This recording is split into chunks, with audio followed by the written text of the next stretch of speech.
Hope everybody is doing well. It's time for another radio show with Mark Lee right here on Pod TV, formerly IBM TV, and all along those lines. But definitely hope everybody's having a great day, enjoying the good weather. I know that yesterday and the last couple of days here in Durham, North Carolina, we had some rain, and they're even talking about some heavy rain coming. I think they said by the middle of the week, and all along those lines, they were even mentioning that dreaded word that begins with a T, which means like some heavy rain and maybe even some tornadoes and all along those lines. But hopefully that won't be the case, at least not here, and definitely not in my neighborhood and all in that space. But we'll see if that is the case or not. And I know a lot of folks are following what's going on with their sports teams and all along those lines as we're in the middle of the NBA playoffs. And I think we're down to the final eight teams, and then we'll be down to the final four, and then we'll have a championship match. But we still got a ways to go in the NBA, and the same with the NHL, because I believe that they're down to their final eight, and the Carolina Hurricanes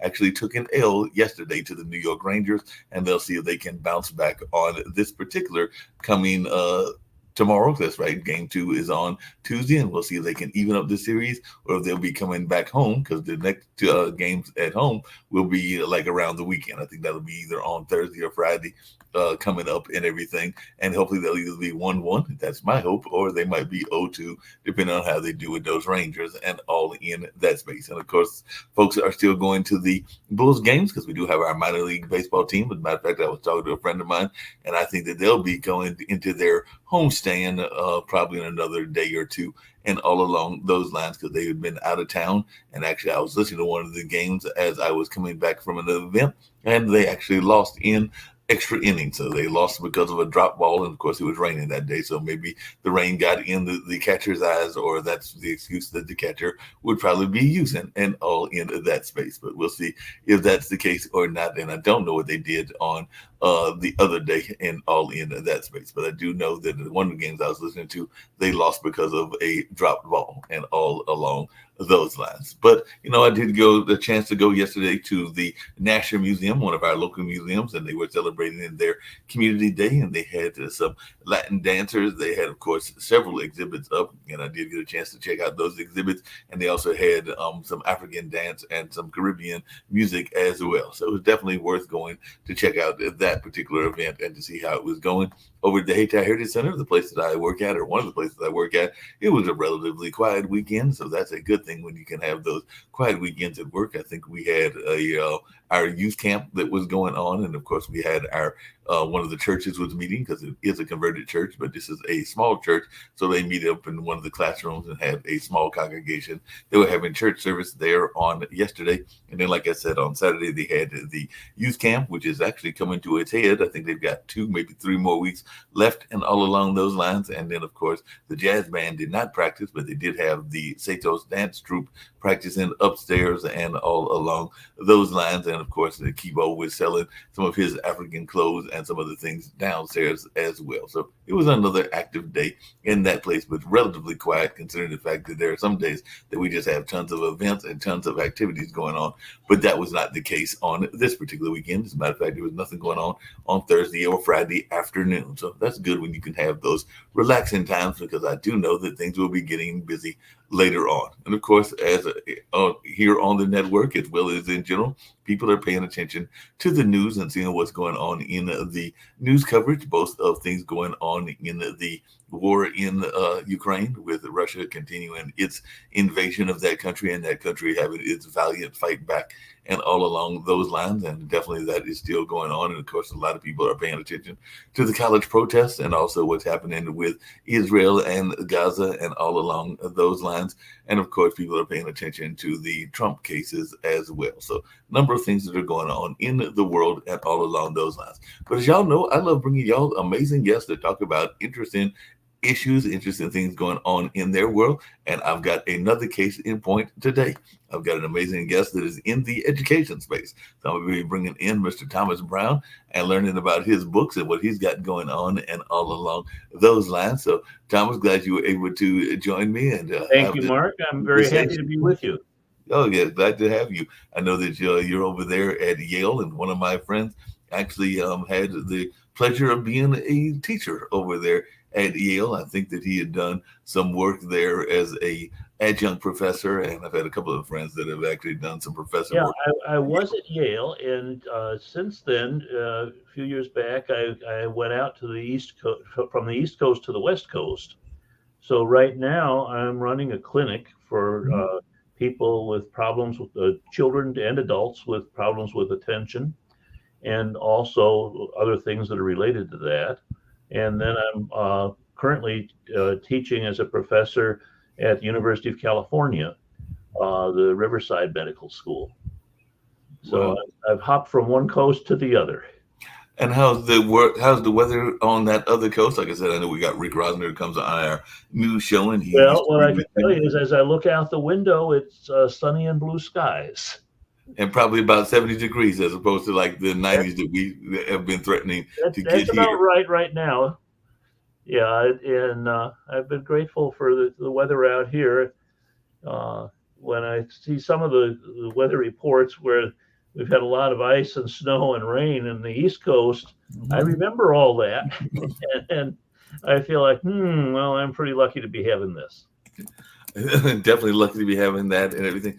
And I have to tease you, we'll get to some serious issues as well. But when I think of Manhattan Beach and that area, I oftentimes think of folks that are of varying ages that are out there enjoying the weather. And sometimes they're even out there. You see pictures of them roller skating and doing Oh other yeah, things along those lines. So I was just wondering, even as a professor and as somebody of the age that you are at, and I can't talk because I'm in my early 60s and everything, is that something that you still stay engaged with, or you just leave it to the young people that you might be teaching and everything? Because whenever I think of well, Manhattan no, Beach, I think I still spend some time on the beach, but I don't get too athletic about it these days.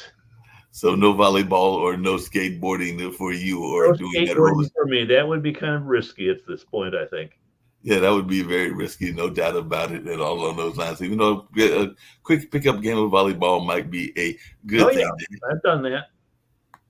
Yeah, I could definitely see you still having some skills in the volleyball arena, and maybe you're still able to do that and everything. How did you get involved in this space of wanting to know so much about ADHD? And I know a number of people are very much concerned about this, particularly in our academic and even our secondary school, because a number of folks have Mhm. been diagnosed with that. And sometimes there's the question of overdiagnosis, because I do know that sometimes people are put on Ritalin and things along those lines, and I do know that sometimes kids are just hyper. So I just wondering, how did you first get involved in this whole kind of work? I've been interested in it for quite a while, and it turns out that I have a son who has ADD, Hmm. and he we became aware of that in his elementary school years, and then got him on some medication that was helpful to him, and that got me thinking about a lot of other people I was seeing who had some similar problems. But it's not just being a hyper. That's the old idea that it was first written up in the medical literature way back in 1902.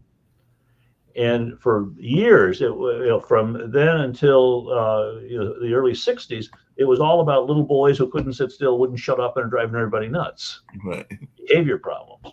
And gradually, what's happened is that there's been more research, and we now understand that it's not just little boys, but it's also little girls, and that it's not always something that happens when you're really little. There are a lot of people who don't have these difficulties until they get up into high school or sometimes beyond, uh, and then find that they're just not able to stay focused about on things the way that most people would. We find that often it's not being hyper, but it's not being able to get going to do things, and that it also ties into memory, not remembering stuff from way back, but more like remembering things. You go in the other room to get something, and you're standing there scratching your head and wondering, what the hell did I come in here for? Right. It's short term working memory like that. And then another part of it that wasn't described in the early years, but now we recognize, it's also managing emotions. Oh, well.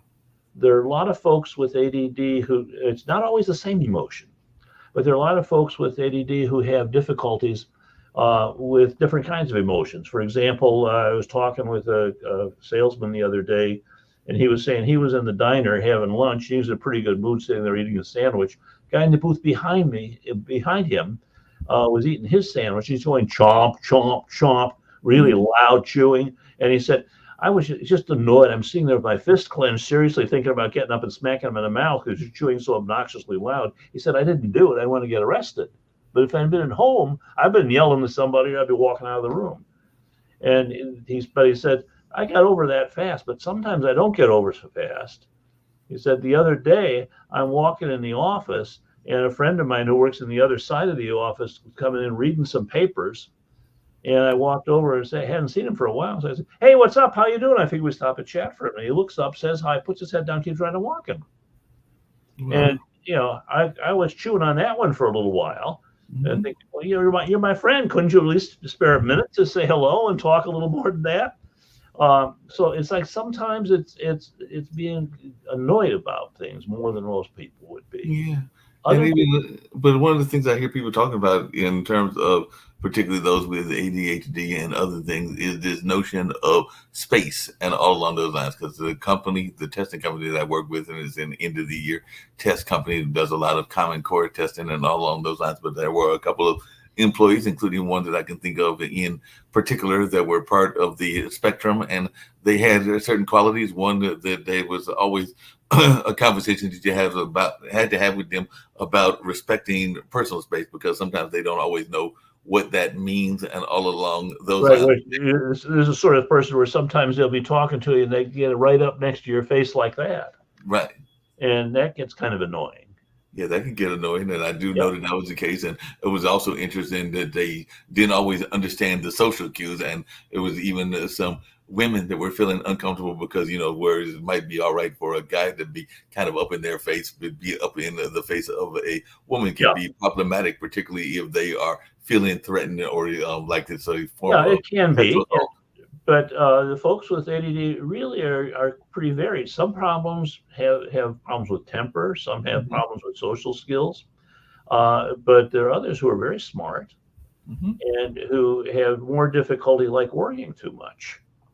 Like I was talking with a woman the other day who was saying she was driving on the thruway, and she said, I was in the left lane, and right next to me in the other lane, there's this massive, long, huge truck.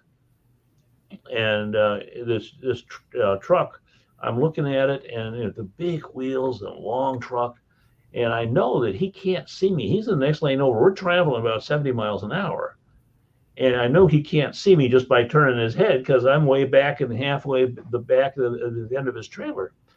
And I start worrying, what happens if he doesn't see me? If he's not looking in his mirrors to be able to see me? And pretty soon I'm running a movie in my head. Imagine what it would be like if he just pulled over and smashed into my car and crumpled the car, and sharp pieces of metal are sticking into me and I'm bleeding to death. They have to get the rescue squad in to cut me out of the car. By that time I bled to death. They have to call my family and tell them I'm dead. All that's why I'm trying to drive the car 65 miles an hour. Wow.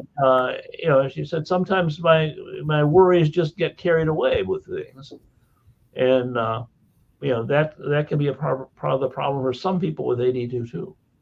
Yeah, that makes a lot of sense. I know that same gentleman I was talking about and everything, they were very good at, and I think it was kind of that notion with the movie Rain Man and everything, but they were very good at knowing what some people would call useless facts and everything. So I think that in their particular case, they knew a lot of things around train schedules, and I think they knew a lot of baseball facts from like not even the minor leagues or the major leagues, but it might. Yeah, there's some people like that. That's something you see most in folks who are on the autism spectrum, like the Rain Man. Right. And it's amazing sometimes how much they know about details, things that may not be things that are all that much help to people day by day, but they just have an incredible ability to remember stuff like that. Yeah, I agree. That's just incredible how they have that. Now, I know one of your books, and we'll get to the one about social anxiety, is called Smart But Stuck Emotions in Teens and everything along those lines. But I just wonder if you could talk about that, and maybe even how folks can be smart, but yet also stuck in their ways or stuck in emotions. Right, yeah. That book is called Smart But Stuck. Emotions in Teens and Adults with ADD. Mhm. And it's a book of case examples that of people that I've talked with, adults and teenagers.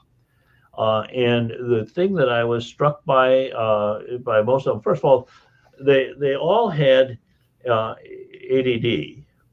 Incidentally, sometimes you'll hear me say ADD, sometimes ADHD, but I mean the same thing by both of them. Right.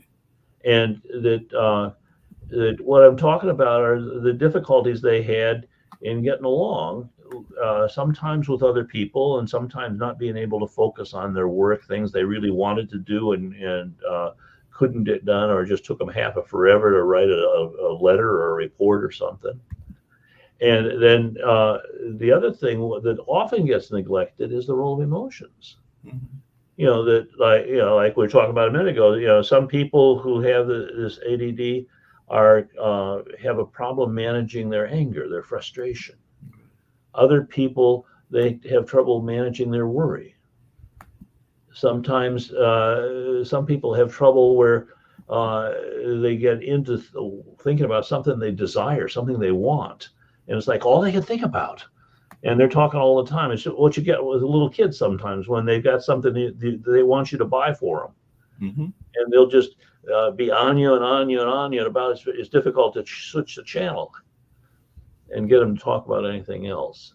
Yeah, that's very true and everything. I just wondering because I know that we got in the middle of a election where there are some older folks that are running and all along those lines, and there have been some folks that have said that they might even both candidates have some examples of ADHD and everything. So I was wondering, can you have it later in life, and does it help you in a certain situation in terms of even being successful? Because both of those individuals, no matter what our politics are, can't be denied that they've had some sort of success in the business world and in Yeah, well, the fact is that ADHD, they used to think it would go away once you got into your late 20s, but what we know now is that there are a lot of adults where they still have some difficulties with ADD, and their forgetfulness and their difficulty in being able to stay focused sometimes. And there's a variety. They're not all alike. That folks with ADD are some of them are super smart. Some of them are just high average. Some of them are below that. But the fact is, you find people with a wide range of talents and smarts who have ADD.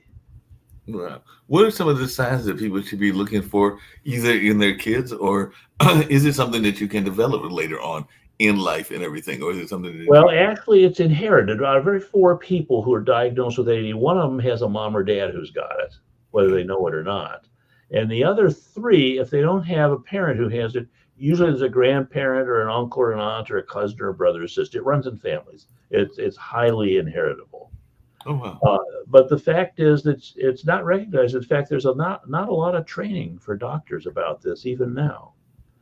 And so there's some doctors who are really up to date on it, but there are a whole lot of doctors who just didn't get a chance to learn much about this ADHD in medical school. And so they sometimes don't appreciate and understand that people are struggling with this, and can make a lot of trouble for them. And it can make it, untreated ADD can make it a lot harder for somebody in school. It can make it harder for them to get along with other people on a job. It can make it more difficult for them to get work done that they really want to do and are smart enough to do. Wow, that's amazing. You mentioned that notion of the doctor not being trained on it.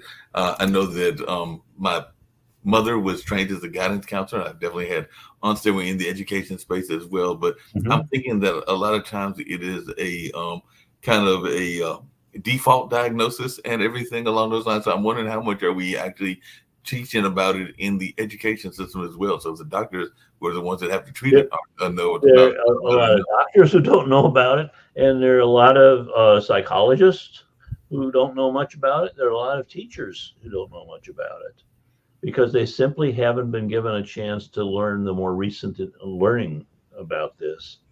as part of their professional training. Yeah, that makes a lot of sense. And I guess that's what I was going to, and I kind of alluded to it earlier. Do you think that sometimes because of the fact that a lot of times kids in general are naturally hyper, and I'm not saying or belittling people that have ADHD or ADD or any of those other, including Asperger syndrome and all along those lines and everything, but do you think that sometimes it is too much of a default diagnosis for teachers that can't explain certain behaviors and everything? So they Well, will. I think that it's certainly true that sometimes people will say, "Oh, that's ADD," when all they're really reacting to is that there's somebody who's pretty antsy Right. and is having a hard time sitting still and keeping their mouth shut. And yet there are a lot of other people who have ADD who are not particularly restless at all and who struggle with being able to open their mouth when they should open their mouth. Right. It's a stereotype that a lot of folks have had of that for a good many years. But what we're learning about now is that there's a wide range of smarts levels. It has not much to do with how smart you are. There's some people who are brilliant who have ADD. A lot of people average, some people not quite. Uh, but there are also a lot of people who are restless and antsy, and it's like how somebody's got bounces their knee constantly when they're talking to you, or they can't stop talking. They monopolize the whole conversation, and those are things you see with some people with ADD. Then there are other people who are really kind of shy, Yeah.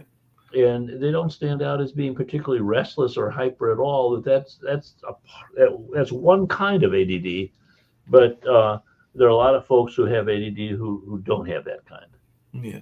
And along those same lines and everything, I was well into my adult years. And like I said, I am going to be 62 in July. So that's just around the corner and everything. But I do remember that when I was, I want to say maybe after some professional living and after some college and actually having completed Marquette University and definitely completed all my secondary education. So I was probably well into my 30s, and it was actually through Goodwill that they discovered that I had dysgraphia. So I just thought Hmm. poor handwriting all along, but I actually found out later as an adult that it was dysgraphia that was part of what was going on and all in. Yeah, and sometimes things like that get overlooked. Mhm. And one of the things that I see, my specialty is high IQ folks who have ADD. And the reason I'm interested in that is that I see a lot of them who, when they're having trouble with school and people see they're smart, they tend to be shaking their finger at them and saying, "You're so smart. You could do this if only you wanted to. You're just being lazy." Wow. And the fact is that sometimes they might be lazy, but a lot of times it's not that they're being lazy. It's just that the ADD is getting in the way of their being able to get themselves organized and get started on it. Yeah, that makes a lot of sense. I can definitely see that. Now, one of your other books talks about Asperger syndrome, and like I said, we'll get to the social anxiety as well. But you have these books with these lovely titles like Outside the Box, Rethinking ADD and ADHD in Yeah, Children and Adults, a Practical Guide. But you also have ADHD and Asperger syndrome in Smart right. Kids and Adults. And I think that sometimes people confuse those. So for those that are watching and listening, can you kind of give a little bit of a differentiation between what ADHD is and Asperger's syndrome? Because I Yeah, think sometimes the people convolute those. Asperger's is one of the reasons I wrote that book was that the people who made the official diagnostic manual for the American Psychiatric Association decided they'd take that term Asperger's that we'd had for a number of years for people who have average or above average smarts, Mhm. but just are pretty clueless in terms of being able to understand social interactions. Right. They're not able to read other people the way most others of similar age and education are. And and so I was writing that book to say, hey, I think you made a mistake in doing that. Let me talk about what these people are like. And I just had seen a number of patients with Asperger's disorder, and it's named after the German doctor who was the first one to write about it. And what it means is somebody who uh, is average or above average smarts, who just seems not to be able to understand where other people are coming from, that they sort of miss the cues that we usually rely on, to be able to tell when somebody's worried, when somebody's getting annoyed, be able to tell when somebody is starting to get wound up and ready to explode on it. And so as a result, that sometimes they're just socially clueless. And the Asperger's it's the they're very different from people who have full blown autism. But these folks are high IQ, but are not always super high IQ, but above average or solidly average, and yet they just don't have the social smarts that most people pick up as they're growing up. And so as a result, they often are getting other people annoyed or other people frustrated or hurt because they're coming across to them in ways that don't quite fit with what is happening. Yeah, that makes a lot of sense where they're kind of like confused and all along those lines. Now, during the pandemic, we had a lot of people that were concerned about, and this is where I was going to get to the other part of our conversation as well. This whole notion of social anxiety. A lot of people were very, trying to deal with anxiety in general. They weren't able to get out as much because we, as human beings, are very social beings. We like, for the most part, Yeah. like to get out and like to be Right. among fellow human beings and all along those lines. So I just wondered if you could talk about this latest book and how social anxiety has been actually seems to be on a spike. One of the other shows we do here on the network is called Where is the Love? And it's about the bullying epidemic. And part of that bullying Yeah. epidemic, I would Yeah. argue, is part of this social anxiety Mhm. as well. So I just wanted your take on that and just kind of like where we are in this notion of social anxiety, particularly Okay. with folks that are Well, concerned about all these different things happening I'll in the tell you how I got into it. world. I got into it because I was seeing some people, quite a few people every once in a while, who were coming in and saying that they got into difficulties because they often were too worried about what other people were thinking about them. Mm-hmm. And that often they wouldn't go out. I've had people who won't even feel comfortable going to a grocery store to pick up things. Or going into a restaurant because they've got the feeling that other people may not be saying anything, but they might be thinking that person's looking strange, or that person's got some clothes on that don't look right, or that person just where they're critical. Mm-hmm. And the problem, social anxiety, is where the mind is just worrying too damn much about what other people might be thinking about me. And as a result, then I hold back from doing things. I had one fellow that I saw that it was 33 years old, and he came into my office and said, some of his family were encouraging him to come and see me because he was too shy. And that he would not go any place that he wasn't really, really familiar with unless somebody in his family was with him. Oh, wow. This is a kid who, when he was younger and all his friends were walking to school as a group, he needed for his mother or his dad to walk with him to school. And he didn't feel comfortable in going to birthday parties or in doing things like that, that he tended to stay away by himself. He felt too nervous to go into the grocery store and buy anything. And he could go to the grocery store easily when one of his parents was with him or somebody else he knew well and trusted. And he could go to restaurants if he had somebody to go with him, but he couldn't do it himself. And the reason he couldn't do it was he was constantly thinking about how stupid he looks to other people, or how immature he looks, or how maybe the clothes he's wearing other people would think that they weren't suitable clothes for him, and thinking that other people would be critical. Wow. And that's the kind of stuff that leads to being avoidant. And the people who really do have social anxiety, they have a lot more unemployment. They often drop out of school sooner than most other people would. Uh, Many of them will stay single a lot longer, or they get married and then they get divorced more often than others.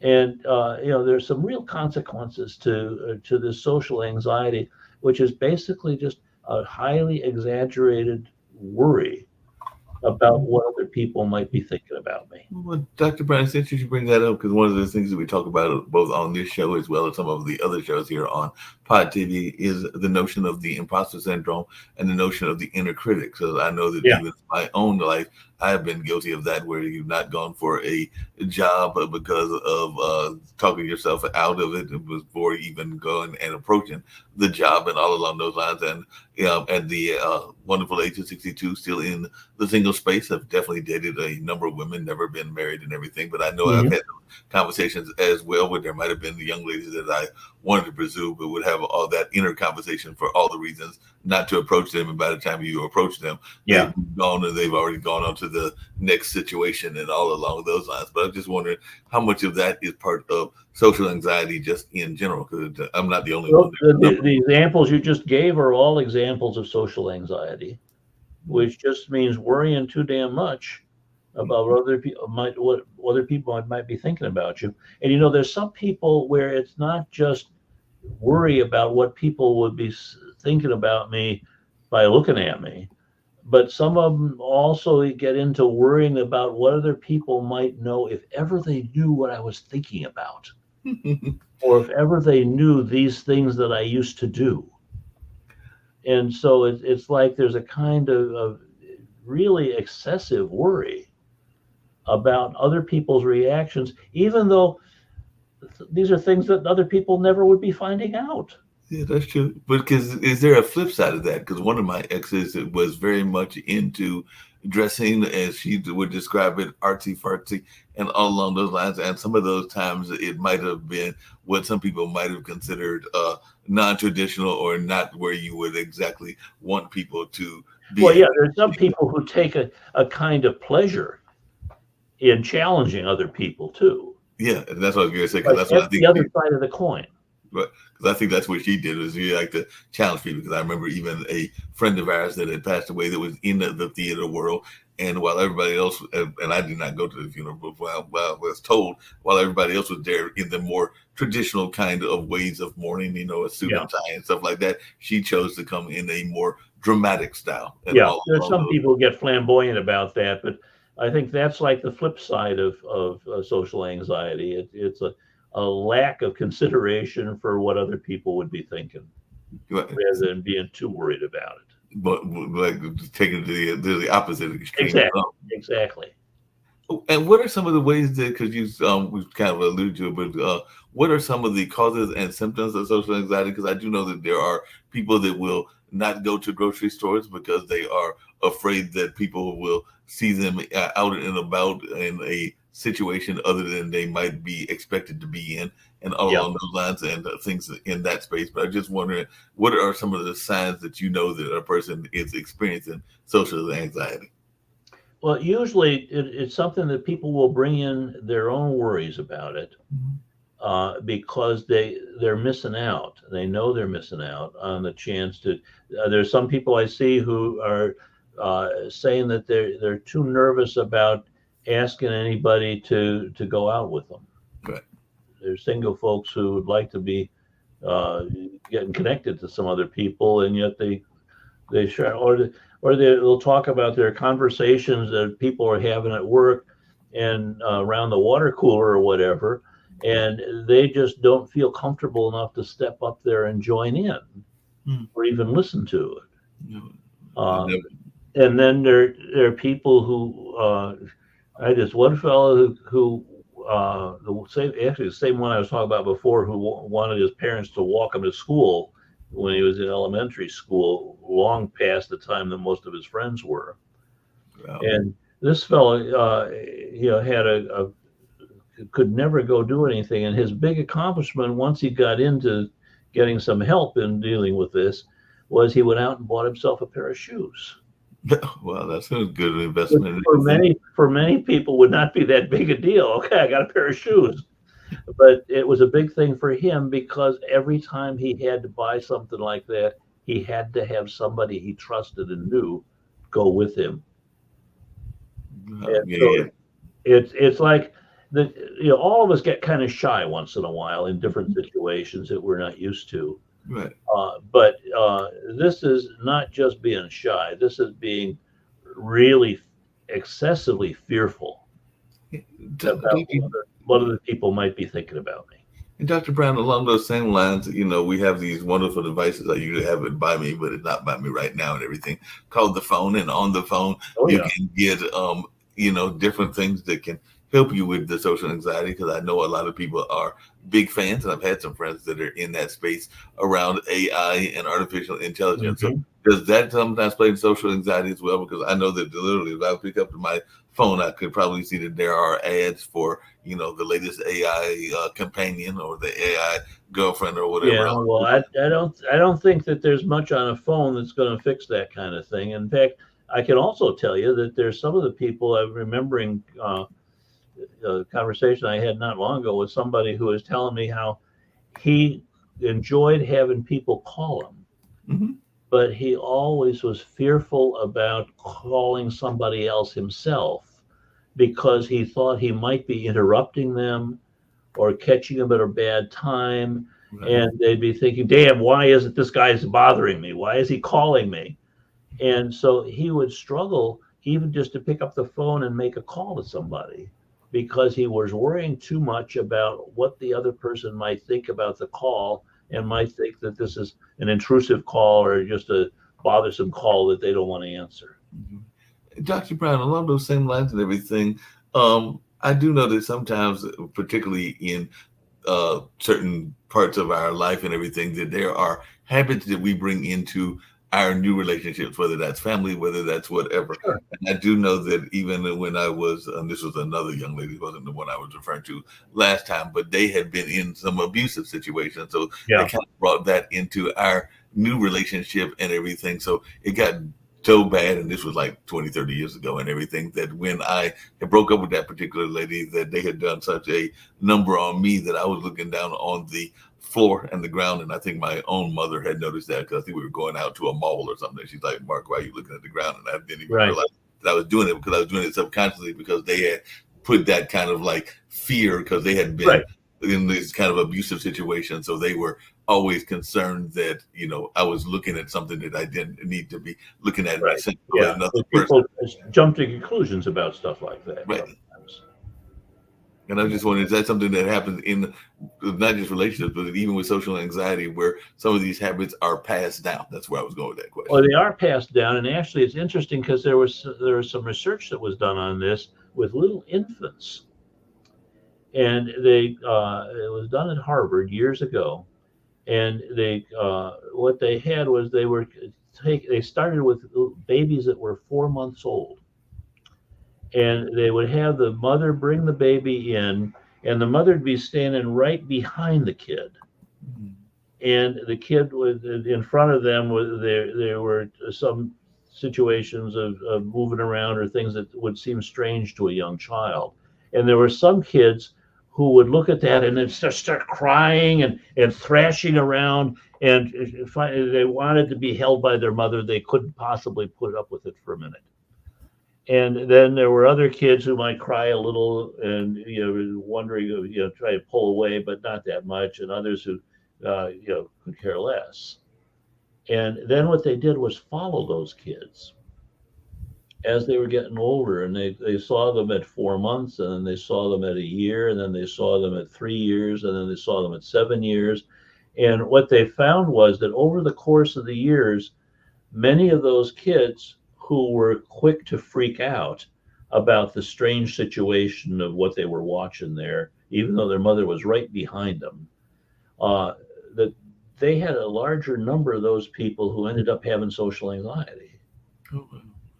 And that for the kids who were not freaking out that much, and I'm talking about 4-month-old kids, Hmm. that there's I'm not trying to say that all of this is completely due to genetics. Life experiences can do it too. The research shows us that if you've got somebody who's in a family where uh, the parents are just sort of keeping their distance and they don't show the kid much interest or so forth. And some of those kids are going to be more vulnerable to social anxiety. But what I'm trying to say is that social anxiety, there's some genetic piece to it. Mm-hmm. And then there also are situations where, for example, if you're in a situation where, suppose that you're uh, a, a black person or a brown person and going to school in a school that's almost all whites, Right. there you're likely to see a little more social anxiety than you would otherwise. And the same thing is true on the flip side. If you've got a few white kids going into a school that's mostly black and brown people, some of those kids are likely to have a lot more nervousness about being hyper conscious about how am I looking and what am I doing and how do I fit in. Speaking of that, how much does social anxiety play into uh, kind of along those same lines, people's ability to cope with situations? Because even if you to use another kind of example, because we've had a couple of shows where we've been talking about this, just because it's so much in the news and everything. If you are of, and it's I have family members, actually, dad's girlfriend is Jewish and everything. But if you are of Jewish descent, that maybe you will want to fit in more by agreeing with a certain standpoint because it's going with the tide of what the other people are believing in Well, as well. if you're particularly if you're in a minority of any kind, Right. whether we're talking about uh, color minority or Right. we're talking about age minority, Right. if you're a lot older than everybody else or way younger than everybody else, those are things that can make a person be much more cautious about how much they show of themselves. That's what I'm saying. Maybe even be cautious about their viewpoints, or maybe even be Right. Yeah, over. and talk like they're not able to say what they really think. Right. I can definitely see that where people may not be willing to express their true viewpoints because of fear that it might be taken in a certain way or taken Right. out. Yeah, and I certainly don't want those people thinking bad of me. Right. There could be some of that going on as well. How much? Because don't have any at the moment. Haven't had any for about a year or two. Even though I did cat sit for a neighbor about a year ago and everything, because that neighbor has been gone now about a year, maybe a year and a half, and all of those lines. But how important is it to, in terms of dealing with social anxiety, to have like some sort of release, whether that is having a pet that can help you by dealing with some of the social anxiety, or maybe it's video games that helps you with the social anxiety. But how much of it is it important to have some sort of release mechanism, whether that is having a pet in your life or even being attached to your video games or Well, television? it could having a pet can be getting companionship. Right. Many people have pets that they have a lot of companionship with, and the question was if the person is sort of uncomfortable in mixing with other folks that they don't know very well, Mhm. even if they are other kids in the same school classroom as they are, or there's people in the same work or going to the same church or whatever. That some people just hang close to what's most familiar to them and be very uncomfortable in getting into mixed groups. Yeah. Because one of the things I also know about social anxiety is that sometimes you want to have, I know a lot of people have lately been talking about having your tribe, and part of that tribe can be different ways. It might be people that are like Sure. minded in that sense and that you are able to identify with. Maybe it's the fellow minorities that are in your work environment, or maybe in some cases, because I know I've had at least one or two where you've got somebody that is kind of able to give you a different perspective, because we Right. all have heard the term Yeah. the work wife and all along those lines, and definitely I've had a couple of those in my life, and that can help you be able to cope with certain things that are going on Yeah. at And work. I would want to emphasize that when I'm talking about social anxiety, all of this is stuff all of us have sometimes. Mm-hmm. It's not that there's some people where they're just weird Right. or totally different. It's all of us have some excessive worry sometimes about how other people are thinking about us. And it depends on who you're with at the time Right. and what your situation is. But the kind of thing where I'd be likely to think of this as this is really social anxiety, is where it's really overdone Hmm. in the person having much more intense and more persistent worrying about a situation that other people might be a little worried in, but they're just really worried and tend to stay back from it. Yeah. And you had mentioned, and I know you've mentioned this a couple of times and everything within your books and even some of your quotes, that a lot of times people are so concerned about the social anxiety that they won't seek treatment. And we know a lot of people are Oh just yeah, afraid of their that medical professions in general and everything. So I just wondering, because when I heard this statistic that you gave, which is there are many people that have this kind of problem, but they don't, but less than half seek treatment, and most that's won't right. seek treatment until after they've been suffering for 15 or 20 years. That's right.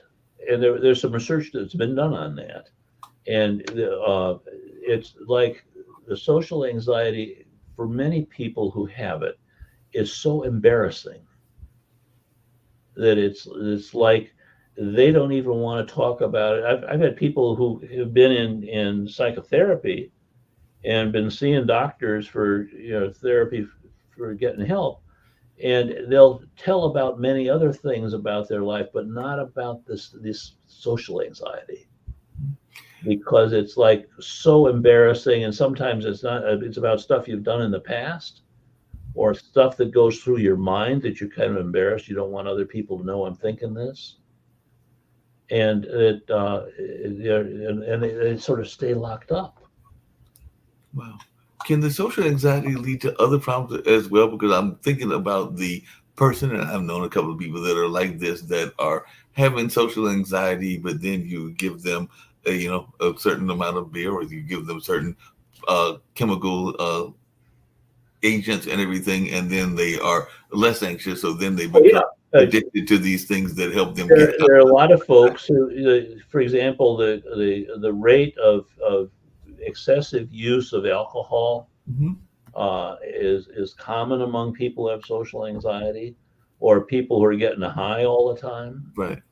Uh, and I'm not talking about it's just a little bit. I'm talking about the kind where you say that person is really stuck into this dependence on it, because as just ways of trying to take care of the nervousness that they feel and the shame that they feel. And you were quoting one of the things I mentioned, I think, in the notes that I sent you, where half of the people who have social anxiety are too fearful to even mention this to to doctors. Right. And they did one study said that of those people who did come and talk with their doctors about it, often they did it only after they've been suffering with the social anxiety for 15 or 20 years. That things got to a point where finally they were able to bring it up and talk with their doctor about it. Are there any times that you are surprised by people having social anxiety? Because I mean, I would think that if you are in the public eye, meaning that you are a media personality, or you are in the athletic world, or you're in politics, or even in the sports world, that you would not have social anxiety. But I know for a fact, because I do enough reading, that there are some athletes, including some famous athletes and others, that have suffered from social anxiety. I mean, there were some that might even argue that that was part of the demise of the comic that did Mork and Mindy and everything, that killed himself, and his name is not coming to me Yeah. right now. The fact is, there are some people who are able to be in public performing on Robin Williams, that's what I was trying to think of. TV and so forth, or in playing sports. But when it comes to individual interactions with other people, are really frightened about it. Right. Social anxiety is something that can it can happen even with people who you would think, well, if you can stand up in front of an audience and sing, or if you can get out there and play baseball in the stadium and other people a lot of people watching you, uh, that's one thing. But it's a very different thing for some of those same people, not all, but some of them, uh, if it's a matter of just a few people in a small group. Yeah, and like I said, so and that could be part of it as well. Is one thing to do it in front of a group and everything. Because I mean, one of the things that I know was a tool, which I think to me would add to the social anxiety. But what do I know and everything? But one of the tricks that you used to hear public speakers say is imagine the entire crowd, even if it's an entire crowd of thousands or millions naked in front of you, and all along those lines. But to me, that might add to the social anxiety because then you got to imagine what that looks like, and that can be scary. Well, and Oh, some right, people are so much thinking about what it's like, even just to be known by somebody else who knows you right. or who's exposed to you in a situation where you are feeling more guarded. Yeah. Can the social anxiety also lead to, and we kind of alluded to it with the alcohol, but other destructive behaviors as well? Because I'm thinking that there are some people that might, turn toward certain aspects of their sexuality, whether that's pornography or other things, because they Oh, are sure. wanting to There, escape their form of social anxiety and to there find are there are a escape. lot of people who who are stuck in, just sort of masturbating while looking at porn, uh, and that's the only safe way they can see themselves as doing sexual things. Right, Now that it's not that it's a bad thing for a person to be doing that, but there are many people who do that and then they can just go interact with other people in real life too. right. But there's some where they can't make it to get that intimate with somebody else physically. And so it becomes something that's going on solely in their mind. Becomes like a mind game and everything. Now, Yeah. if there are people dealing with social anxiety, what are some of the effective ways that they can deal with it in the sense of treatment and all along those lines? I mean, a lot of times people are thinking about things that are done in like when we talk about ADHD, I mentioned Ritalin and everything, and I don't know if there's a pill necessarily for social anxiety, but then we always hear people that are talking about the different pills that are advertised that will help Yeah. you relax and all along those lines. They're constantly on TV. I can't think of any of their Yeah. names right now, but I know that there are several that are out there that will claim that they will help you become more relaxed and everything. Well, there are, but the risks of it are that if you get into, there are many of the things which claim to be able to relax people that you can get hooked on.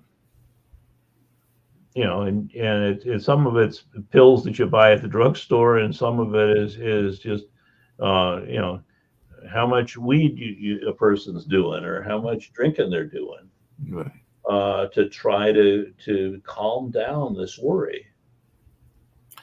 What are your thoughts? Because I know a lot of people, particularly during the pandemic, I mentioned how sexual anxiety may have picked up during the pandemic, but I also saw a rise in people getting involved in what people would consider like Eastern philosophies and all along those lines, whether that was Reiki or whether that was yoga or a number of other things. And sometimes that was a way to calm the social anxiety, Oh and it yeah, did seem like it was a and uptick.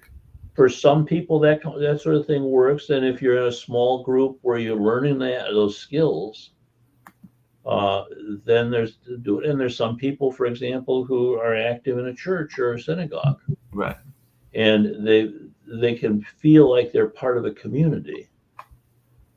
But there are other people who would rather die than have to go to the meetings because it's just so frightening to them that there are people, even in the group that you're trying to get some help from.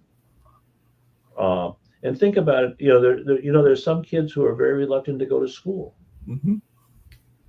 And sometimes they're kids who've been other kids have been just very intensely teasing them way more than most others or ridiculing them. And if you happen to be uh, somebody who's really fat, and then then there are people who think they're really fat who aren't all that fat, Right. and they're just expecting criticism from it. Hey, along those same lines and everything, one of the things I was curious about is, well, a couple of things. During the pandemic and even now, we see a lot of people that are talking about different ways to escape, whether that is going to another country, or sometimes people were talking about, basically like being off the grid, I think is the term that is used, and all along those lines. So, can you have, and I don't know the answer, can you have social anxiety and be part of that hermit class? Because we do see a number of people that are, deciding that they want to go move to, say, Bali or move to Spain, and a number of people that are literally just wanting to be off the grid and not deal with a lot of the things that you have that are part of your social anxiety, which is the bills and all Yeah, I along think, those lines. So, is it possibly the hermit and still have social anxiety? well, in the kind of work I do, I'm never surprised by the fact that some people have unique ways of trying to deal with it. But I would think most people who suffer chronically from social anxiety are not going to want to go to a place that's unfamiliar to them. Right. They may hold back from going to, enter conversations with other people or be in a group. Uh, or staying in their room. For one of the common things with there are a lot of kids who are playing video games constantly, Mm-hmm. and some adults who are playing video games constantly. It's a kind of action and interaction that, and I'm not talking about the ones who are playing with several other people where they actually know the people, but they're playing the games with people they don't even know their names or ever interacting with them socially. But that's one of the ways people take refuge. Yeah, to the refuge to the games and refuge to that escape system and all along those Oh, lines. yeah. I can definitely see And people. there's nothing wrong with doing some of that, but it's if you're in a spot where you don't feel like you can possibly interact with other people in any other way, that just limits you quite a bit. Well, I know that historically speaking, we as a people, meaning just Americans in general, but the Western overall, were very much community based and everything. Like, a lot of times you would literally know the name of your neighbors. You know the name of your neighbors, even if they were three or four houses down and everything. But it Hmm. seems like we've gotten away from that. So, is that part of what's causing a lot of the increase in social anxiety? Is us kind of getting away from the notion of community? I mean, I know that they have this notion of it takes a village to raise a child, but I don't know how many of us actually live that life and everything. Not too many, not too many. I think that there certainly are some people who manage to isolate themselves a lot, even though there are a lot of people around them. So And they, uh, the know your neighbors thing is a little more difficult when you're living in apartments, say, where a lot of people living together, but there's not much point where they're interacting with one another. You just may see them as you're walking in the house, in the building or out of the building, or when you're in the elevator or something. right. And But then, I know in some cases they were doing a lot, particularly during the pandemic and even after, but before the pandemic, a lot of corporations were doing a lot of group build activities where they were trying to get people to mingle and to yeah, get out of that social anxiety because they were creating like a more of a community environment, even in the corporate world and even well, it's a they could try and do that, but then the people who really are suffering from social anxiety will usually find some way to escape from having to participate if they can. so even if they're doing a team building exercise, those people that have true social anxiety will find a way to escape those. They certainly will be trying, or it's the kind of thing where it's just very difficult for them to do it. Gotcha. That makes a lot of sense. So that now, when you were growing up, just coming back to your own background and everything, was this a field that, like, if I was, and I don't know if they're still living, but if I was to see your parents, that they would have been like, this is something we think he would have been doing all his life and everything, or is this something that you got involved in? You mentioned having the child with the issue as well, but is this something that you're being an educator and being involved in this field is something that folks would have thought that you would have done in your early days of education? I don't think that. I think there certainly were situations where I was shy uh, in some situations and not others. I was not when I was young. I was not a good athlete,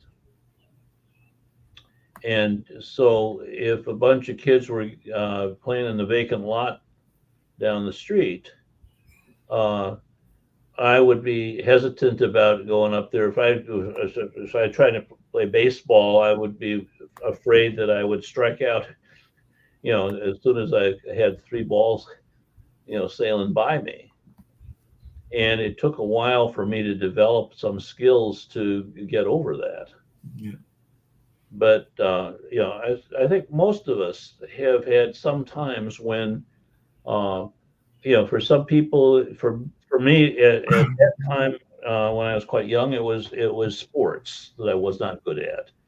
Eventually, I got into swimming and competitive swimming and coaching swimming and lifeguarding and stuff like that. But um, that wasn't the same as being able to hit a baseball. Yeah, that makes a lot of sense, Dr. Brown. I can actually relate to what you're saying because when I was in high school, and this would have been the late '70s, I was the worst track runner. I might have had ambitions of being like one of the great mile runners and all of Yeah. those lines, but I didn't have the skill set to go with it and everything. But we Hmm. had a coach that had a very unique method of training and picking the team, which is basically they and ran you to death, and if you survived, you were on the team. So I Yes. was not that good as a athlete, never won a race, never even came close to winning Right. a race. But I also, to your point about social anxiety, got frustrated with one of my with losing all the time. So I recruited a friend of mine who he's passed on many decades ago and everything, but I recruited him because I knew I could beat him. So I Yeah. recruited him Okay. and I So have somebody that you don't have to be feeling like you're outclassed that much. exactly. That's exactly what I was doing. And, God rest Jimmy Robinson's soul, because I'm sure he figured that out and everything. But I was like, no, I'm going to go ahead and recruit somebody that I know I can beat. Because one of the things that I was always been a part of is being a great networker, even to this day and everything. So I recruited a team that won 3 out of 4 of our championships. I think Yeah. we lost the year that I recruited Jimmy and Right. everything. So we won 3 of our 4 conference championships and had some winners that went on to fame in terms of some college football, and I think maybe even a little bit of pro football, and definitely some fame in some of their field events and all Hmm. along those lines. But part of that social anxiety was the other thing that I was doing was I was what they used to call, and it's still a term, and I probably still have it even at this age and everything, a little bit of girl shyness and all along those lines. So Yeah. part of my reason for wanting to be on the track team was I knew that the two ladies that I had a crush on were cheerleaders, but they were Yeah. also the scorekeepers. So I That's knew right. that if Yeah. I could get closer proximity to them, even though I was going to be too shy to actually talk to them, I could at least But that's an dream of talking example of to them. trying to work your way into something that you're nervous about. Exactly. That's exactly what I was trying to do. Yeah. So is that something that is common with people that are in Well, a social lot of anxiety? people who suffer from social anxiety wish they didn't have it, Right. and look for ways where it's going to be not quite so frightening to And do then it. trying to find a Some way are to. more successful, and some people have more support. Mhm. They'll have people who some parents are really pretty good at helping their kids with their worries. Yeah. Other parents not so much. Now, in all this research you've done, is there anybody that really surprised you? I kind of alluded to it with the athletes and everything, but is there any case study that you're aware of that you were surprised to find out that this person or this situation was experiencing social anxiety um, as you have been doing this variety of research? Well, I've certainly run into some people who play a good game in terms of in their work or in something that they have a special interest in. Actors or dancers or people who uh, have either as a hobby or in some cases as a job Mhm. performing, but who in their private life are painfully shy. And it's something that people try not to let that be known by other people. Yeah. And one of the privileges of working as a psychologist is you get a chance to hear from other people things that often they don't feel comfortable in talking about with most other people. I have to teach you about that psychology thing because a lot of times people will wonder about psychology and they will wonder as to how legitimate a field it is. I definitely think it was a very legitimate field. Like I said, it was a psychologist who helped me diagnose the dysgraphia and all along those lines. But then you also have some people that will claim that they don't need a psychologist because if they want to express their views and they want to tell their views, they'll just go tell it to their local bartender or their local priest and all along those lines. So Yeah, what do you say to those folks that they're want to well, give they're they're psychology to others? there. I think that there are some people who are very good at being able to interact with other people with compassion and kindness. Right, And it may be that they do it professionally. right. Like there's some bartenders who are really good at having empathy for the people that they're serving drinks for. Mhm. There are some people who are working in ways that they're providing services for people, and yet in their private life, they have some difficulties in being able to meet other people and really let their guard down a little bit. Yeah. Do you find that sometimes people have an easier time in terms of expressing themselves and even expressing their fears with strangers versus others? Because I do know that sometimes, even in your own family structures, you can have folks that are more guarded or that you are Sure. more comfortable talking to, and then there are others that you are not comfortable talking to because you Right. might be afraid of what their reaction will be and maybe even how they will handle what you tell them and Well, everything. yeah, and most people know very well who in their family you can tell things to, and Right. who in the family you don't want to bring that up. Right. Keep that private. Keep that private and but then you have other folks that are more open and that they sometimes may be too open and they wind up telling everything because I know we've Right. seen that definitely with social media where a lot of people are willing to tell their entire life stories, including some of their uh, things that are going on that are of like internal conflicts and everything, Yeah. but you spend too much time spreading it to the public and everything. Yeah. So, what advice would you give to folks in that space? Or am I correct in thinking that there's some people that are maybe a little bit? I mean, it's one thing to be an open book, but some people might be too much of an open book. Well, but the other thing is that some people also cover themselves with an open book image, Right. but there's some segments of that open book that are very, very private and embarrassing to them. Yeah, definitely. I can see that and everything.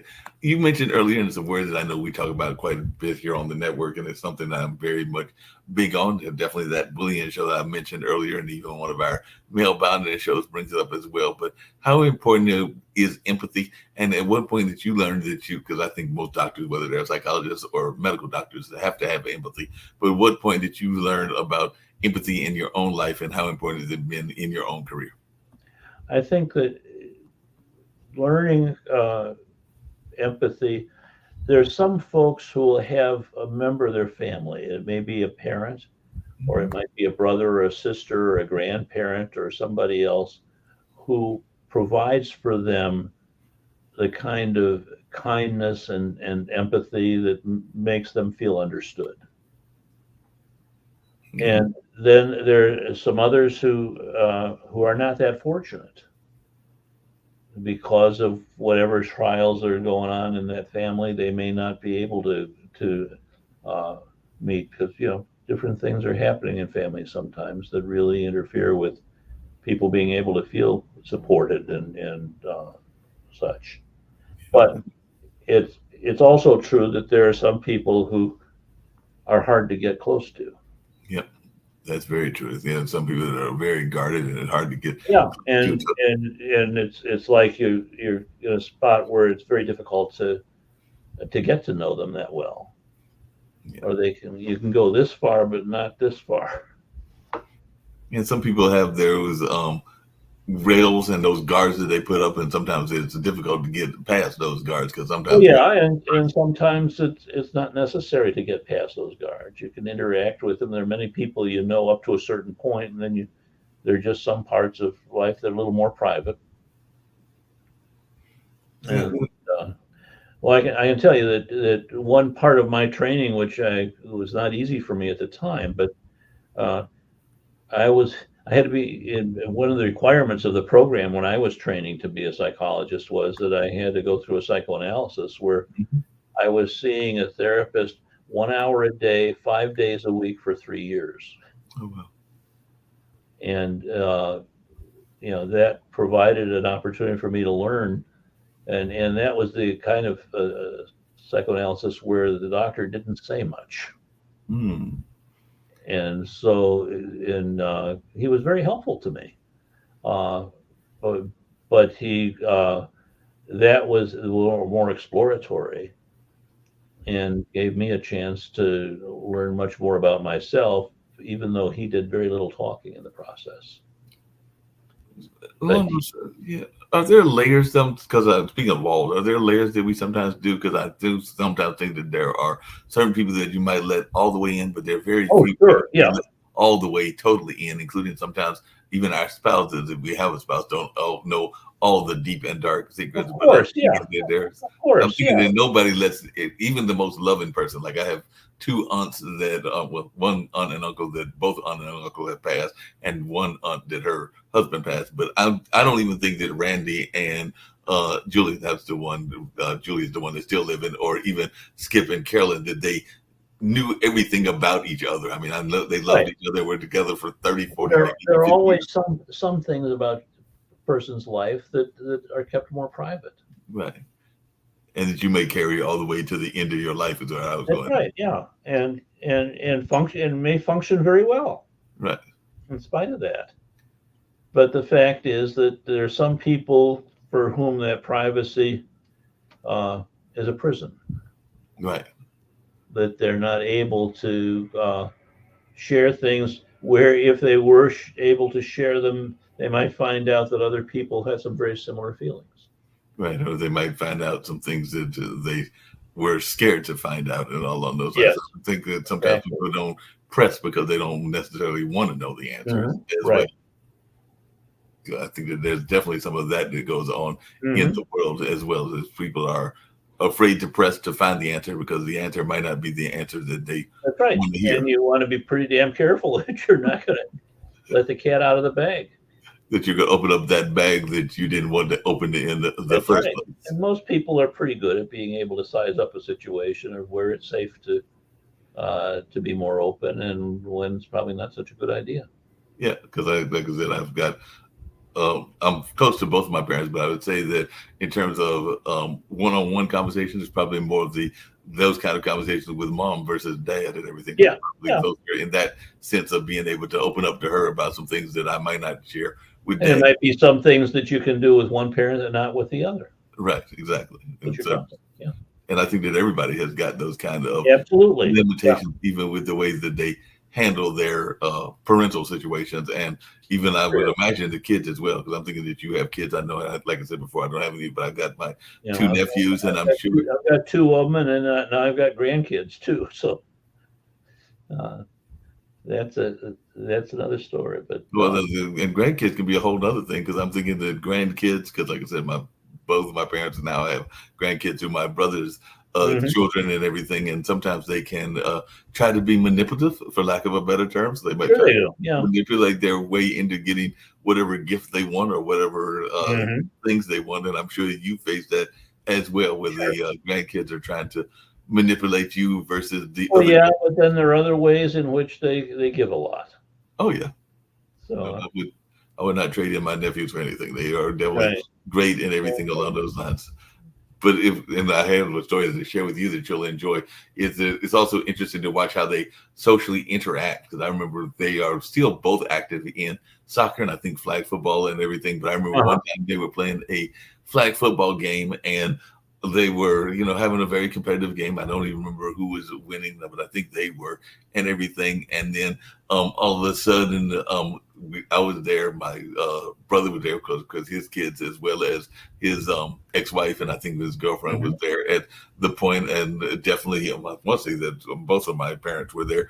And all of a sudden, I think it was the youngest one started throwing a temper tantrum, and we're all Yeah. looking at him like, "Why are you throwing a temper tantrum? You're winning, and right? We don't get it." And he's like, "I don't want to stop playing because Yeah. the game was in, Yeah. and that's what Yeah. the temper Yeah. tantrum was about." He was wanting to still play, and like I said, he's 14.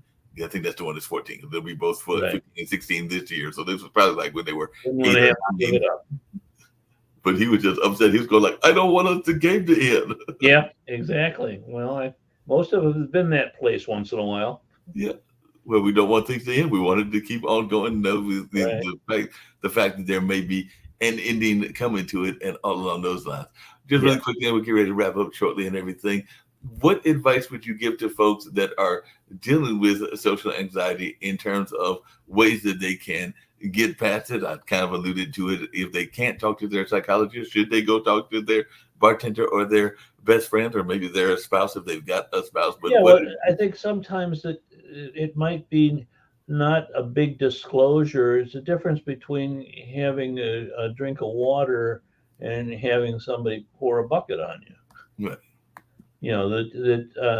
I think most folks will try to make connections with other people that they feel comfortable with, and will share certain things that they feel ready to share and want to share. And there are other things that people keep to themselves, and no great harm comes from it.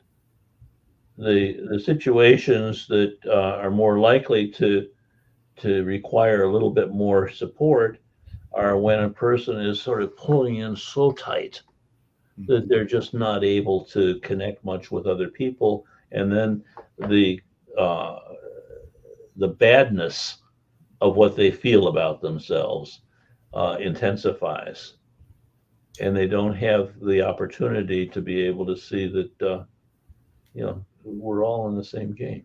Yeah, definitely all in the same game. Along those same lines and everything, one time people love getting different books, and particularly books around medicine. I know that there are popular books, including that, I can't think of the title of it, but it's the book that's kind of like all the pharmaceutical cures and everything that a lot of doctors have, and a lot of individuals have it in their house as well. And actually, we've got it at the bookstore, so I should be able to think of the title. And you know the book that I'm talking about, but it's basically got all those kind of like medical cures, and it's a Yeah, very much yeah, of a popular book and all along those lines. But that being said, one of the things that people get frustrated with medical books is that it's oftentimes very academic, and not knocking academics. Like I said, I graduated from Marquette. My dad was a professor at UNC and did some teaching at other schools as well, and definitely have other mhm, family members that are in the academic world. But I do know that sometimes people, when they think about academic books, and particularly books that are around these heavy issues, they're going like, this book is going to be too boring and it's not going to be yeah. enjoyable enough. So, what advice would you give to people that are thinking that I'm really hearing Dr. Brown? He sounds like a really interesting guy. What about his book is going to be appealing and all along those lines? So, I'm Okay. thinking the Well, next all person. I can tell you is that my ambition when I'm writing is to try to say in plain English Mm-hmm. things that I understand and wonder about, and hopefully in a way that you don't need to have a fancy degree to be able to understand it.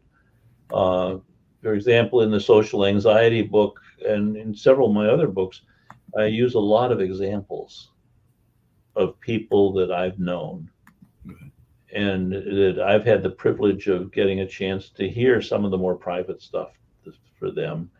And then I can change the names so that nobody's going to be able to recognize them, but tell the story in ways that people can sort of get a feeling for what it's like to be in the other person's shoes. Well, glad you clarified that, because that was actually one of my questions, whether you actually revealed the names and all along those lines. So you just said that Never, they are never. protected and they are kind of like done using a pseudonym and everything. But I was just wondering, when you wrote the book, because I've had other authors as well, including some fiction authors in that space, was there anybody that, as they read the book, they were like, "Hey, Doc, you're talking about me," and all along those lines? So, was there anybody that, as they read the book, they recognized that it was actually their case, even though they weren't going to tell the rest of the audience Well, there? actually, what's nice is that I've had many people tell me that uh, what I've written about this or that case example uh, was their story, even though I never had a chance to get to know them, to know their story. So the other person's story was close enough to their story Right, that exactly. Yeah, they thought it was their story. Well, that's good to know that they thought it was their story, even if it wasn't their story and all along. What advice, because I kind of alluded to it earlier, we've had other authors, and like I said, we'll get ready to wrap in about 5 minutes or so, because it's a question I ask everybody on these shows and everything, whether it's this one or the online dinner party. But what advice would you give to folks that are thinking about being writing, whether that's fiction or nonfiction, because you have now written several books and everything. So what advice would you give to folks that are thinking about writing, particularly a book of nonfiction? Well, I think what you do is you try to write about something that you know, Right. and at the same time to try to see what you've learned about whatever it is you know and how that might be related to other people that you know and to yourself. So What that, would you, yeah, go ahead. And I was going to say, is there a commonality between the books that you have written? Because, like I said, they are all dealing with those whole notion of different things going on in the psychological space, whether that's well, yeah, I've published uh, 7 books that have to do with ADHD. Mhm. And then this one new one that'll be coming out in a couple of months, which is on social anxiety. It's subtitled Hidden Fears and Shame in Teens and Adults. And that'll be coming out next 2 or 3 months, something like that. But I've tried in each of them to try to say in plain English and mainly by telling stories Right. of people that have told stories to me. I like that. I like that storytelling is a very important part of our life, and unfortunately, that's something we've somewhat got away from. Because even Yeah. in some of my jobs, I've gotten frustrated because there were some great stories that were told, and then the people have passed on, and then the stories are lost if the Right. information Yeah. is saved and all of Yeah. that. Well, what I have tried to do is to take the stories that have touched me and helped me understand some things, and then share them with other people in a way that protects the privacy of the person who told the story, but which also uh, allows other people to be able to see that they're not as alone as they might feel. Yeah, and a lot of people are thinking that they're alone, and all along those lines. Um, how much? And this could be used in a deeper conversation, but I won't. You don't have to go overly deep into it. But how? Because a lot of people are concerned these days about depression and the fact that we have more and more people that are being depressed and all along those lines. So, how much does social anxiety play into the conversations we're having around depression? And even though I hate to say it, I have some friends that are even thinking about or have talked about that no notion of suicide. So how much is that social anxiety playing into that greater conversation? Because it does seem like that's something we're seeing. Social anxiety is often uh, something that leads to getting pretty depressed Right. and giving up hope on oneself. Um, and but it's also true that there's some people who uh, you make a distinction between uh, thinking about how I don't know how much longer I can do this, and actually doing something to hurt yourself or kill yourself. Right. There are many times when people just feel like it's very hard to do what they've got to do this day, and or what this period in their life. And if they're fortunate, they may be able to find some other people who are understanding and who enjoy spending time with them, and where they enjoy it. That's a gift that people can give to one another. Yeah, no doubt. And I know sometimes also finding those common goals and those common Sure. hobbies can also help, because I know even here we have a group that is a group of quilters, and they meet together. I think they meet once a month, and a lot of that just conversation around quilting is a way that they quell some of that social anxiety, because they found that common goal, just like Yeah, this. you've got a common interest, and to see that that's the similarities between us and other people are usually far more important than the differences. Oh yeah, definitely agree with you on that and everything. Like I said, getting ready to wrap up, and I thoroughly enjoyed this conversation. I have to get you to come back on another show in the not too distant future, and all along those lines. But one of the things I get everybody to do on all of these shows that I do, for the most part, is to share how they can be reached in terms of being contacted and all along those lines. And if folks want to get that book, and unfortunately, it won't have any pictures of Donald Duck or the cartoons in it, because it sounds like you have some more serious stories that you're telling. And Yeah, all well, along if somebody wants to find out more about me or my stuff, You can go online, and it's Thomas middle initial E Brown, and I've got I've got a website, and it talks about the books I've published, and the new book that'll be coming out, and it's readily available to anybody who's interested. My clinic is in Manhattan Beach, California, but I see people from all over the United States and people who fly in occasionally from other parts of the world. Oh, that sounds great and everything. Share that website with us really quickly and all along those lines of the title of your website. Okay, let me get it just right. I'm going to read it off the website. It's brownadhdclinic.com. brownadhdclinic.com is where you can. And so that's got a lot of the information in it. And I've also got a website, or I should say on YouTube. There is a video that was put up there about 6 years ago, called Thomas E. Brown, What is Attention Deficit Hyperactivity Disorder? What is ADHD? That has had more than 9 million views. Oh wow, that's a lot of views. It's only 28 minutes long, but they asked me just to talk about without a script about how I understand ADHD, and I've had a number of people who found that particular presentation was helpful to them. Well, if it's all right with you, I might ask, because we sometimes put up some of the views and YouTubes of other folks. So if it's all right with you and your management, I may put it up on the Pod TV site as well and everything. Sure, right. It's just Thomas E. Brown. What is attention deficit hyperactivity disorder? Well, in that case, with your permission, I'll definitely go ahead and put that up and everything on our website as well, so that people can learn about some of this conversation we've been having from that standpoint also, and everything. I'd be very grateful, and I'm grateful to you for your hospitality and for inviting me.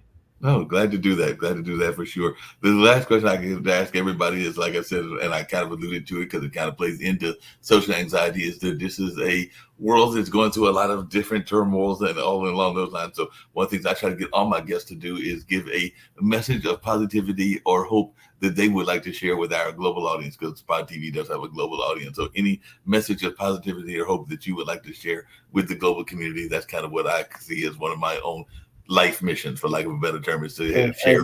What I would say is you don't have to look very far among the people you know to find there's some other people who care about you and about whom you can care as well. And when we can do that with one another, that enriches our lives. Yep. I love that message. That's a very powerful message. I appreciate that. So we'll go out with that same radio show commercial that started us off and everything. And I have thoroughly enjoyed our about an hour and a half conversation. And I hope that I can get you to come back on our new show and some of our other shows as well. But I've thoroughly enjoyed this conversation, and I've learned a lot. And you are. I've enjoyed it as well. Thank you very much. No problem. You take care now. Bye.